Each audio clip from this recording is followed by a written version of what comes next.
సంధ్య theatre ఘటనలో తనపై case కొట్టేయాలంటూ హైకోర్టులో పిటిషన్ వేశారు actor Allu Arjun. Pushpa benefit show సందర్భంగా ఈ నెల 4న జరిగిన తొక్కిసలాటపై చిక్కడపల్లి పోలీస్ స్టేషన్లో అల్లు అర్జున్ పై కేసు నమోదైంది. తొక్కిసలాటలో రేవతి అనే మహిళ మృతి చెందడంపై ఎఫ్ఐఆర్ నమోదు చేశారు పోలీసులు. ఈ ఘటనతో తమకు సంబంధం లేదని తెలిపారు సంధ్య థియేటర్ ఓనర్. తొక్కిసలాట మహిళ మృతిలో తమపై కేసు కొట్టేయాలని కోర్టును ఆశ్రయించారు.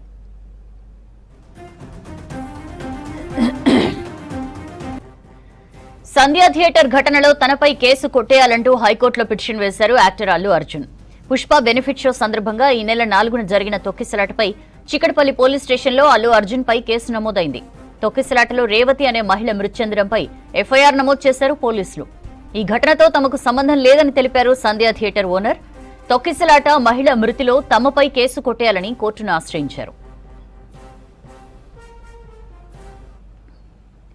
సంధ్య థియేటర్ తొక్కిసలాట కేసులో తనపై కేసు కొట్టేయాలని హైకోర్టులో అల్లు అర్జున్ పిటిషన్ దాఖలు చేశారు. ఇష్యూకు సంబంధించి మరిన్ని వివరాలు తెలుసుకుందాం. లక్ష్మి మనతో లైవ్ లో జాయిన్ అవుతున్నారు. లక్ష్మి, ఏముంది ఆ పిటిషన్ లో?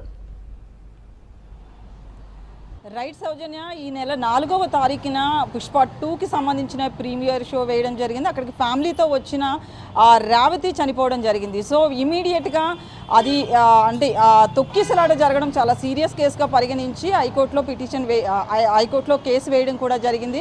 సో ఈ కేసుకు సంబంధించి ఇప్పటికే నా మీద అంటే అల్లు అర్జున్ మీద నమోదైన సెక్షన్ల విషయానికి వస్తే BNS 105, 118 సెక్షన్ల కింద అల్లు అర్జున్ మీద కేసు నమోదు అవ్వడం జరిగింది.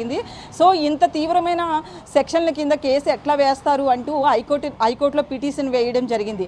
సో పిటిషన్లో ముఖ్యంగా ఇది నాకు సంబంధం లేని విషయం, నేను జస్ట్ షో చూడడానికి మాత్రం అంటే సినిమా చూడడానికి మాత్రమే వెళ్ళాను అని చెప్పి, ఈ కేసుతో నాకు ఎలాంటి సంబంధం లేదు, FIRలో నా పేరు తొలగించాలి అంటూ అల్లు అర్జున్ హైకోర్టులో పిటిషన్ వేయడం జరిగింది. దీనికి ముందు ఉదయం చూస్తే సంధ్య థియేటర్ ఓనర్ కూడా రేణుక కూడా సేమ్ అదే పిటిషన్ వేశారు.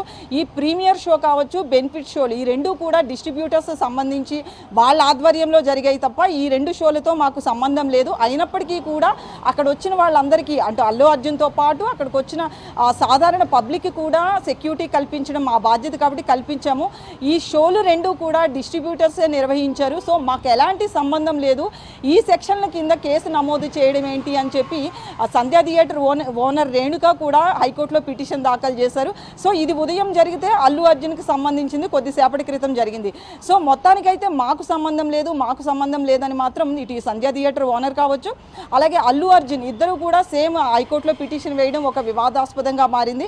ఎందుకంటే ఇప్పటికే ఆ కేసుకు సంబంధించి ఇటు 4వ తారీఖున రేణుక చనిపోవడం మహిళ, దాంతోపాటు ఆమె కొడుకు ఇప్పటికే హాస్పిటల్లో ట్రీట్మెంట్ పొందుతున్నాడు. సో ఆ అబ్బాయి కూడా అంటే క్రిటికల్ అని చెప్పలేం కాబట్టి కానీ కోలుకుంటున్నట్లుగా తెలుస్తుంది. సో ఇద్దరు పరిస్థితి ఇలా ఉంది కాబట్టి దీనికి సంబంధించి మానవ హక్కుల కమిషన్ కావచ్చు వీళ్ళంతా కూడా చాలా పెద్ద ఎత్తున దీని మీద చాలా ఫైర్ అవ్వడం జరిగింది. ఒకవేళ ఇప్పుడు నమోదైన FIR కనుక చూస్తే ఆ FIR ప్రకారంగా ఇటు సంధ్య థియేటర్ ఓనర్కి కావచ్చు, మేనేజర్కి కావచ్చు, దాంతోపాటు అల్లు అర్జున్కి కావచ్చు ఖచ్చితంగా సెక్షన్ల కింద కేసు పడే అంటే అరెస్ట్ చేసే అవకాశం ఉంది అంటూ కూడా మనకు వార్తలు వస్తున్నాయి. కాబట్టి ఒకవేళ అరెస్ట్ అయినా కానీ లేకపోతే ఏదైనా జరిగితే మళ్ళీ ప్రమాదం కాబట్టి ముందస్తుగా వీళ్ళు పిటిషన్ వేసుకున్నట్లుగా తెలుస్తుంది. అల్లు అర్జున్కి సంబంధించి అయితే మాత్రం ఇక్కడ స్పెషల్గా చెప్పుకోవాల్సింది.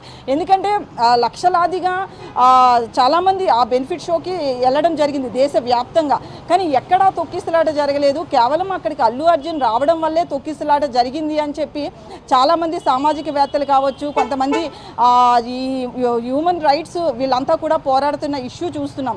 సో దీనికి సంబంధించి అయితే మాత్రం హైకోర్టు ఎలాంటి నిర్ణయం తీసుకుంటుంది అనేది మాత్రం వేచి చూడాల్సిన అవసరం ఉంది సౌజన్య.